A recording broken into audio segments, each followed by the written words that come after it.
मेरा बाप हर रोज़ एक नई लड़की लेकर आता और मेरी माँ को इशारा करता। माँ हंसते हुए उस लड़की को कमरे में ले जाती। मुझे समझ में नहीं आता कि माँ उस लड़की के साथ करती क्या है। बस अंदर से उस लड़की के रोने की आवाज़ आती। वह रोते हुए कहती, तेरी बेटी के साथ भी यही होगा जो आज तुम मेरे साथ कर रही हो। मुझे उन लड़कियों की बातों से डर लगता था। एक दिन इस राज का पता लगाने के लिए मैं माँ के कमरे में छुप गई। पर कमरे में जो कुछ भी हुआ उसे देखकर मैं डर गई, क्योंकि मेरा बाप उस लड़की के साथ। मेरा नाम किरण है। मैं अपने माँ बाप की इकलौती बेटी हूँ। आज भी हर रोज़ की तरह शाम का वक्त था। हर तरफ खामोशी थी। तभी हमारे घर का दरवाज़ा खुला और पापा के साथ एक लड़की आई। पापा दरवाज़ा खोलते हुए उस लड़की के साथ अंदर आए और माँ को पुकारने लगे, कहाँ हो, जल्दी आओ। पापा की आवाज़ सुनकर माँ दौड़ते हुए आई। पापा ने आंखों ही आंखों में माँ को इशारा किया, जबकि उस लड़की की निगाहें मेरी तरफ थी। मैं चुपचाप खड़ी उस लड़की को ही देखे जा रही थी। वह बहुत ही खूबसूरत लड़की थी। माँ जल्दी से आगे बढ़ी और उस लड़की का हाथ पकड़कर कमरे में ले गई, जबकि पापा की नज़र मुझ पर ही थी। वह मुझसे कहने लगे, क्या हुआ, तुम इतनी सोच में क्यों डूबी हो? जल्दी से उठो और खाना मुझे भी दो और खुद भी खाओ, क्योंकि तुम्हें तो पता है कि अब तुम्हारी माँ सुबह से पहले कमरे से बाहर नहीं निकलेगी। मैंने हाँ में सिर हिला दिया, क्योंकि यह तो हमारे घर का रोज़ का नियम था। हर शाम हमारे घर एक नई लड़की लाई जाती थी।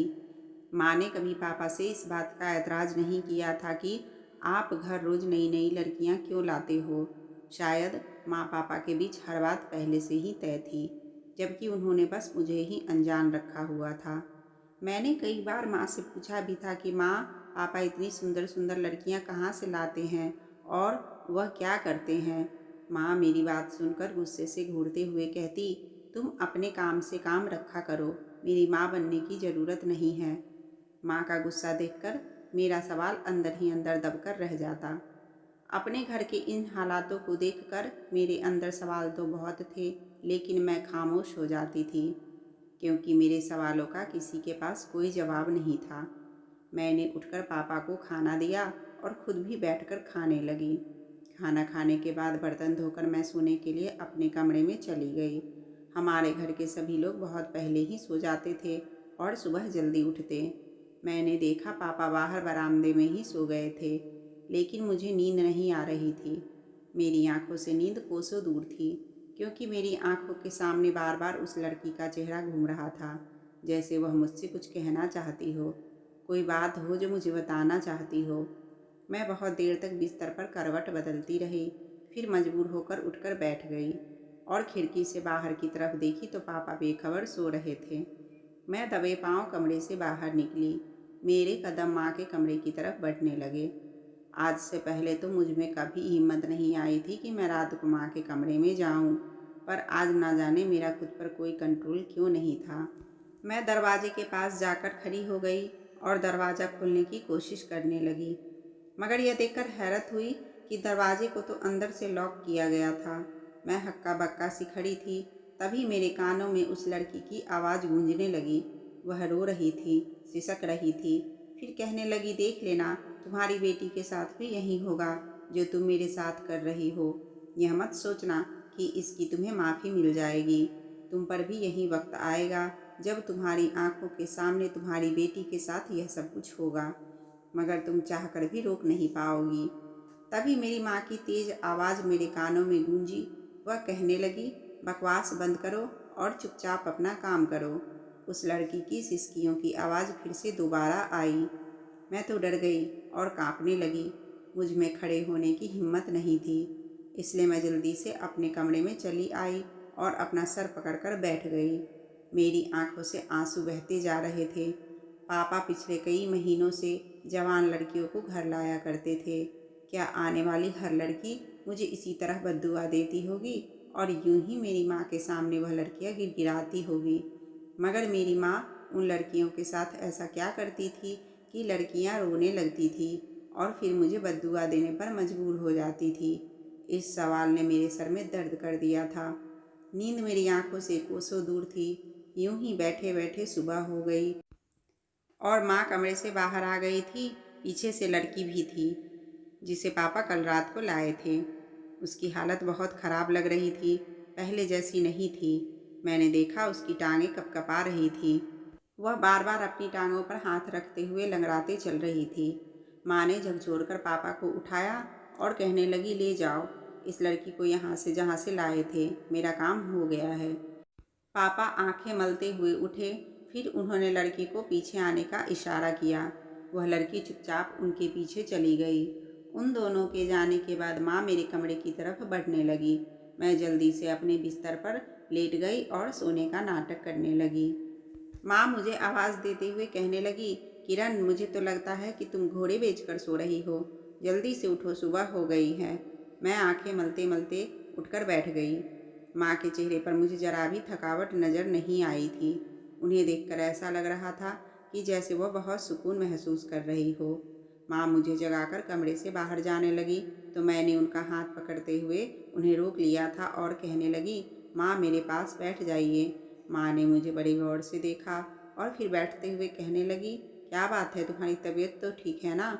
मैंने हाँ में सिर हिला दिया और फिर बोली, माँ आप कब जागी? मेरे सवाल से वह घबरा गई थी। ऐसा लग रहा था कि वह मेरे सवाल से परेशान हो गई हो। फिर उन्होंने कहा, थोड़ी देर पहले ही जागी हूँ। मैं बहुत परेशान थी, इसलिए फूट फूट कर रोने लगी और कहा, माँ मुझे रात भर बहुत डरावने सपने आते रहे। कल शाम पापा जिस लड़की को घर लाए थे वह मेरे सपने में आई थी और मुझे डरा रही थी। माँ, वह लड़की कहाँ है? पापा उस लड़की को लेकर क्यों आए थे? माँ मेरे सवालों का जवाब नहीं देना चाहती थी। वह इधर उधर देख रही थी कि किसी भी तरह से इस सवाल से बच जाए। पहले मैं जब भी माँ को कोई सवाल करती थी तो मुझे डांट देती थी, पर आज माँ बहुत रो रही थी और मैंने झूठ भी बोल दिया था कि वह लड़की मेरे सपने में आई थी। बहुत सोचने के बाद माँ ने बताया कि वह लड़की तुम्हारे पापा के किसी जानने वाले के घर की थी। उसके पति ने उसे घर से निकाल दिया था तो वह उसे अपने साथ घर लेकर आ गए। जब तुम सो गई थी तो उस लड़की का पति और उसके सास ससुर हमारे घर आए थे और उस लड़की को अपने साथ लेकर गए। माँ ने आखिरकार झूठ बोल ही दिया था। मैंने कहा, माँ, पर पापा तो हर रात नई नई लड़की लेकर आते हैं, तो क्या हर लड़की की यही परेशानी होती है? माँ ने मेरा आंसू पोंछते हुए कहा, इस दुनिया में हर इंसान की अपनी कोई ना कोई मजबूरी होती है। यहाँ जो भी लड़की आती है अपनी किसी न किसी परेशानी की वजह से आती है। अपने छोटे से दिमाग पर ज़्यादा जोर मत डालो। उठो, फ्रेश हो जाओ और चाय पी लो। माँ यह कहकर कमरे से बाहर चली गई। माँ के इतना समझाने पर भी मेरे दिमाग में बहुत से सवाल अभी भी थे, क्योंकि मुझे पता था कि माँ ने सच नहीं बोला था, वह झूठ बोल रही थी। खैर, मेरे दिन इसी तरह गुजर रहे थे। एक दिन मैं बाहर आंगन में बैठी थी। माँ मुझसे कहने लगी, जल्दी उठो, लगता है आंधी आने वाली है। घर की सभी खिड़कियाँ जल्दी से बंद कर दो। मैं समझ गई थी कि क्यों माँ मुझे यहाँ से हटाना चाहती है, क्योंकि मैं कुछ जान न सकूँ कि पापा आज किस लड़की को घर लेकर आएंगे। मैंने कहा, हाँ मैं भी जाती हूँ। मैंने माँ को अपनी बातों में उलझाए रखा। तभी हमारे गेट का दरवाज़ा खुला। पापा गेट के अंदर आए और एक जवान लड़की उनके पीछे थी। आज आने वाली लड़की भी बहुत घबराई हुई थी। मैं जल्दी से उठकर बैठ गई और उससे पूछा कि तुम कौन हो। इससे पहले कि वह कुछ जवाब दे पाती, माँ उस लड़की का हाथ पकड़कर उसे जल्दी से अपने कमरे में ले गई। फिर जोर से दरवाज़ा बंद होने की आवाज़ सुनाई दी। उसके जाने के बाद पापा ने मुझे घूरते हुए कहा, यहाँ क्या कर रही हो तुम? मैं घबरा गई क्योंकि मुझे पापा के गुस्से से बहुत डर लगता था। मैंने कहा, कुछ नहीं पापा, बस वह लड़की अच्छी लग रही थी इसलिए मैंने बात कर ली। पापा ने कहा, खबरदार, जो आज के बाद तुमने किसी लड़की से बात की तो चलो उठो, मुझे खाना दो। मैंने पापा को खाना दे दिया, फिर अपने कमरे में आ गई। मैं चाहती थी कि पापा आज भी जल्दी से जल्दी सो जाए। मैं जानना चाहती थी कि क्या आज आने वाली लड़की भी मुझे बद्दुआ देगी या नहीं। यूं ही वक्त गुजर रहा था और फिर पूरे घर में पापा के खर्राटे गूंजने लगे। मैं जल्दी से उठी और बाहर निकल गई। मेरे कदम माँ के कमरे की तरफ बढ़ने लगे और दरवाजे से जाकर लग गई। माँ के कमरे से लड़की के रोने की आवाज़ आ रही थी। वह लड़की रो रही थी, आहें भर रही थी। माँ ने गुस्से में कहा, बस बस, ज़्यादा नाटक मत करो, नहीं तो मैं तुम्हारा वह हाल करूँगी, सारी ज़िंदगी याद रखोगी। जल्दी से अपना काम करो, नहीं तो मुझसे बुरा कोई नहीं होगा। उस लड़की ने कहा, मुझे तो तुम पर हैरत होती है कि तुम कैसी औरत हो।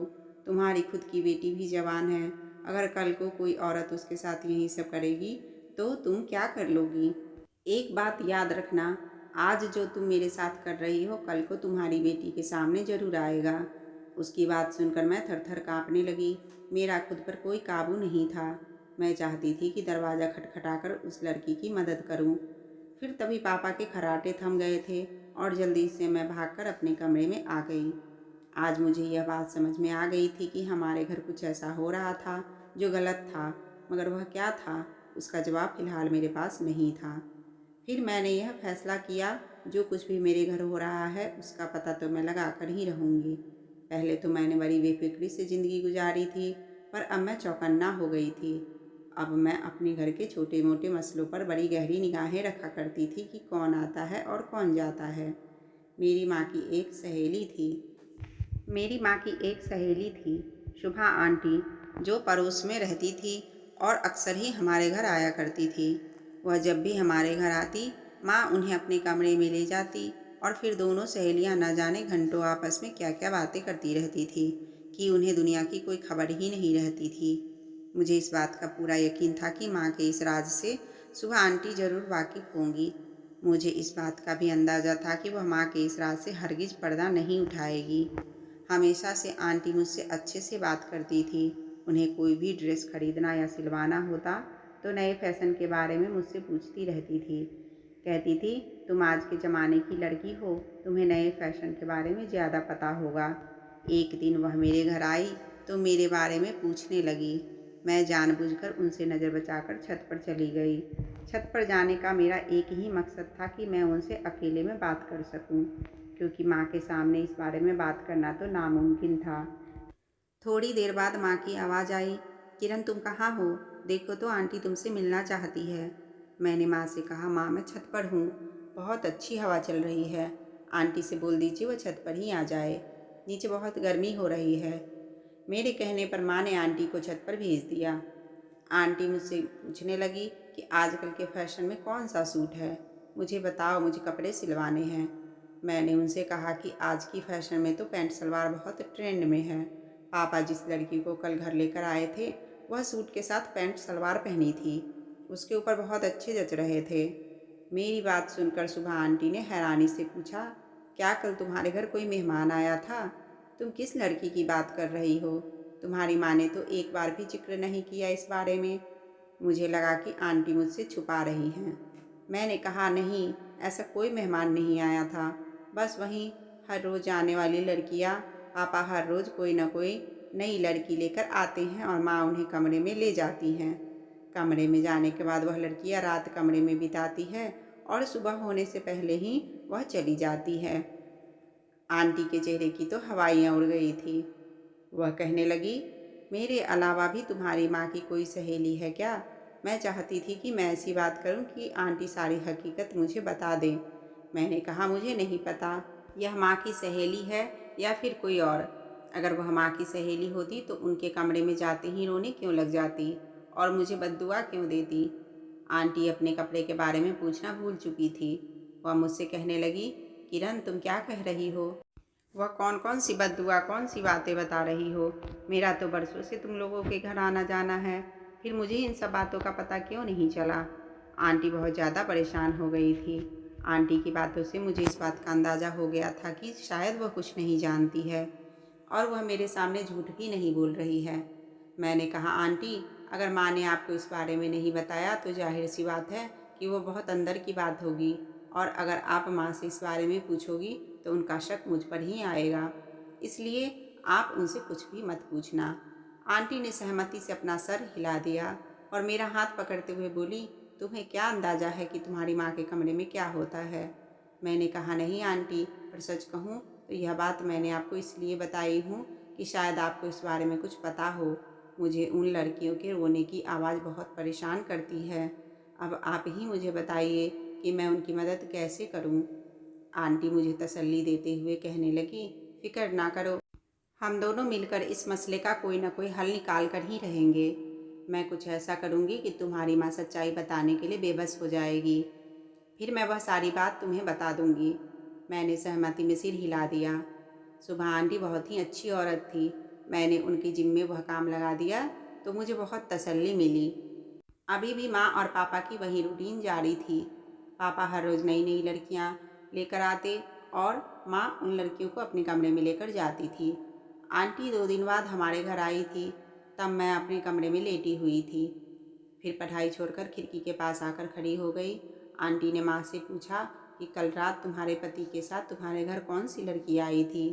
माँ उनकी बात को अनसुनी करते हुए कहने लगी, आज बहुत गर्मी है। आंटी ने अपना सवाल फिर से दोहराया। उन्होंने कहा, बताओ कल तुम्हारे घर कौन आई थी। माँ ने कहा, क्या कह रही हो, हमारे घर कौन आएगी। आंटी ने कहा, तुम भी कमाल करती हो, कल मैंने अपनी आंखों से देखा था। रात 10 बजे के बाद एक लड़की तुम्हारे घर आई थी। मैं उससे मिलने आई हूँ। मुझे लगा तुम्हारी कोई रिश्तेदार होगी। माँ ने बात को संभालते हुए जल्दी से कहा, अच्छा अच्छा, वह लड़की थोड़ी देर के लिए आई थी, इसलिए मेरे दिमाग से उसका ख्याल उतर गया था। दरअसल वह किरण के पापा की कोई रिश्तेदार थी, हमसे मिलने आई थी। आंटी बोली, अच्छा किरण कहाँ है, मुझे फैशन के मुताबिक सूट के बारे में उससे पूछना है। उसने कहा था कि इंटरनेट पर सर्च करके बताऊंगी, पर अभी तक उसने नहीं बताया है। माँ ने आंटी को मेरे कमरे की तरफ इशारा कर दिया था। आंटी मेरे कमरे में आई और कहने लगी, किरण तुम्हारी माँ इतनी आसानी से अपना राज हमें नहीं बताएगी। इसके लिए हमें बहुत कुछ करना होगा। मैं एक मोबाइल छुपा कर लाई हूँ तुम्हारे लिए। अगर मैं और तुम ज़्यादा बातें करेंगे तो तुम्हारी माँ को शक हो जाएगा, इसलिए मैं मोबाइल पर तुमसे बात करूँगी। मैंने जल्दी से उनके हाथ से मोबाइल लेकर अपनी अलमारी में छुपा लिया था। रात हुई तो फिर से एक लड़की हमारे घर लाई गई। माँ उस लड़की को लेकर अपने कमरे में चली गई और पापा कुछ देर बाद खर्राटे लेने लगे। मैंने जल्दी से आंटी को फ़ोन मिलाया। उन्होंने कहा, किरण क्या तुम्हारे हाथ कोई सुराग लगा है। मैंने कहा, आंटी आज फिर से एक लड़की घर आई है। माँ उस लड़की को अपने कमरे में ले गई है और पापा सो रहे हैं। आंटी ने कहा, क्या तुम इस वक्त घर से निकल सकती हो, लेकिन बचकर निकलना ताकि किसी को पता ना चले। फिर हम दोनों बैठकर कुछ करते हैं। मैंने कहा, ठीक है आंटी, मैं आती हूँ। मेरे आने की खबर सुनकर वो बहुत खुश हुई। उन्होंने कहा, तुम अपने गेट से निकलो, मैं वहीं आती हूँ। मैंने दबे पाँव जाकर गेट खोला और गेट के बाहर आ गई। सामने ही आंटी खड़ी थी। वह मेरा हाथ पकड़कर अपने साथ ले जाने लगी। उन्होंने कहा, चलो पहले घर चलते हैं, वहीं पर कुछ सोचेंगे। उनके कहे मुताबिक उनके घर जाने लगी। मैंने आंटी का घर पहले कभी नहीं देखा था। उनके घर में कदम रखते ही मैं दंग रह गई थी कि उनका घर तो बहुत ही खूबसूरत था और उनके घर दुनिया जहाँ की सारी चीज़ें मौजूद थी। मुझे यह सब देखकर बहुत हैरत हुई, क्योंकि आंटी एक विधवा औरत थी। उनके पास इतने पैसे कहाँ से आते थे। वह मेरा हाथ पकड़कर अपने कमरे में ले गई। मैंने कहा, आंटी हम बैठकर बात करें। आंटी ने कहा, इस बारे में बात करने के लिए अभी पूरी रात बाकी है। यह कहते हुए आंटी ने अपनी अलमारी से मुझे एक लहंगा निकाल कर दिया और कहने लगी, मैं चाहती हूँ कि तुम यह लहंगा पहन लो। मैंने हैरानी से उन्हें देखा और कहने लगी, यह क्या है आंटी, हम अपना काम करने आए हैं और आप मुझे लहंगा पहना रही हो। आंटी ने गुस्से में कहा, बस जैसा जैसा मैं कहती जा रही हूँ वैसा वैसा तुम करती जाओ। आंटी ने कहा, प्लीज़ मेरी खातिर यह लहंगा पहन लो, उस राज के बारे में पता लगाने में यह बहुत काम आएगा। मुझे आंटी की बातें कुछ समझ में नहीं आ रही थी, लेकिन उनके काफ़ी कहने के बाद मैंने वह लहंगा पहन लिया। उसके बाद आंटी ने मेरा मेकअप किया। मैंने शीशे में अपने आप को देखा तो मैं बहुत खूबसूरत लग रही थी। आंटी मुझे तैयार करके दूसरे कमरे में ले गई। वहाँ जाकर मैं हक्का बक्का रह गई। उस कमरे में बहुत सारे मर्द बैठे हुए थे। आंटी ने कहा, अब तुम नाचना शुरू करो। आंटी की बात सुनकर मैंने कहा, आप क्या कर रही हो, मैं तो किसी और काम के लिए आई हूँ। आंटी ने मुझे घूरते हुए कहा, अगर तुम मेरी बात नहीं मानी तो मैं तुम्हें इन मर्दों के हवाले कर दूंगी। उनकी बातों से मैं डर गई और ना चाहते हुए भी मैं नाचने लगी और सारी रात मैं नाचती रह गई। सुबह होते ही सारे मर्द वहाँ से चले गए। उसके बाद आंटी ने बहुत सारे पैसे मेरे सामने रख दिए। उन्होंने कहा, यह लो तुम्हारी आज रात की कमाई है। मैंने रोते हुए कहा, पर आंटी आपने मेरे साथ ऐसा क्यों किया? आंटी की भी आंखें नम थी। वह रोते हुए मुझसे कहने लगी, आज से लगभग 15 साल पहले की बात है। मैं जैसे ही घर से बाजार जाने के लिए निकली, तभी एक गाड़ी मेरे सामने आकर रुकी और देखते ही देखते उस गाड़ी में बैठे लोगों ने मुझे अगवा कर लिया। मैं चीखती चिल्लाती रही, मगर किसी ने मेरी एक ना सुनी। मैंने तो कभी सपने में भी नहीं सोचा था कि मेरे साथ ऐसा हो जाएगा। और तुम्हें अंदाज़ा है कि उस गाड़ी में बैठे लोग मुझे कहाँ लेकर आए थे? वह मुझे तुम्हारी माँ के घर लेकर आए थे। तुम्हारे पापा यह घिनौना धंधा करते हैं। वह लड़कियों को अगवा कर उन्हें नाचने पर मजबूर कर देते हैं। तुम्हें बताया गया है कि मैं विधवा हूँ, पर जबकि मेरी तो शादी ही नहीं हुई है। मैं कई साल से तुम्हारी माँ के लिए नाचती रही, और जब मेरी उम्र ढल गई तो उन्होंने मुझसे कहा कि तुम अपनी ज़िंदगी अपने हिसाब से जी सकती हो। मैं अपना गुजर बसर करने लगी और धीरे धीरे करके मैं वही काम शुरू कर दिया।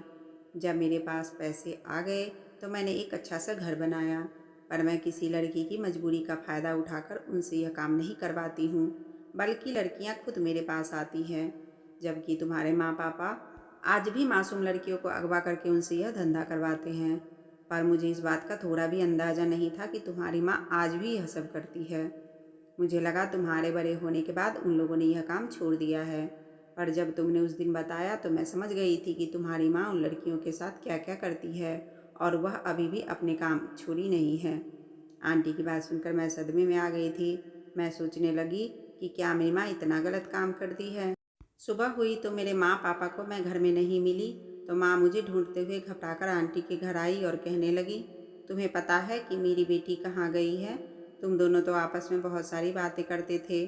क्या वह तुम्हें इस बारे में कुछ बताया कि वह कहाँ गई होगी? कोई लड़के का चक्कर तो नहीं है? अगर ऐसी बात है तो मुझे तुम बता दो। मैं पागलों की तरह उसे ढूंढ रही हूँ। आंटी ने हंसकर कहा, तुमने जो मेरे साथ किया था वह याद है ना? और फिर चोरी छुपे ना जाने तुमने कितनी लड़कियों की ज़िंदगी बर्बाद की। मुझे तो लगता है कि उसी की सज़ा मिली है तुम्हें। तभी मैं कमरे से बाहर आ गई। माँ मुझे देखते ही मेरे पास आई और कहने लगी, मेरी बच्ची तू कहाँ चली गई थी, और यह क्या पहना है तूने? मैंने कहा, माँ आज आप अपनी बेटी के लिए इतनी घबरा गई हैं, और पापा जब उन मासूम लड़कियों को अगवा करके लाते हैं और उनसे गलत काम करवाते हैं, तब आप लोगों को थोड़ा भी नहीं लगता है कि उनके माँ बाप पर क्या गुजरती होगी? वह भी तो किसी की बेटी ही हैं। मेरी बात सुनकर माँ ने कहा, बेटा मुझे माफ़ कर दो। मैंने कहा, मैं आप लोगों को एक ही शर्त पर माफ़ कर सकती हूँ कि आप दोनों ये काम करना छोड़ दोगे। माँ मेरे कदमों में गिरकर कहने लगी, ठीक है बेटा, मैं तुमसे वादा करती हूँ आज के बाद मैं और तुम्हारे पापा ऐसा कोई काम नहीं करेंगे। उस दिन के बाद से माँ और पापा ने वह गलत काम करना छोड़ दिया। उन्हें एहसास हो गया था कि वह जिस मासूम लड़कियों को लेकर आते हैं वह भी तो किसी की बेटी होती है। उस दिन से उन लोगों ने यह गलत काम करना छोड़ दिया और मैं उनके साथ रहने लगी।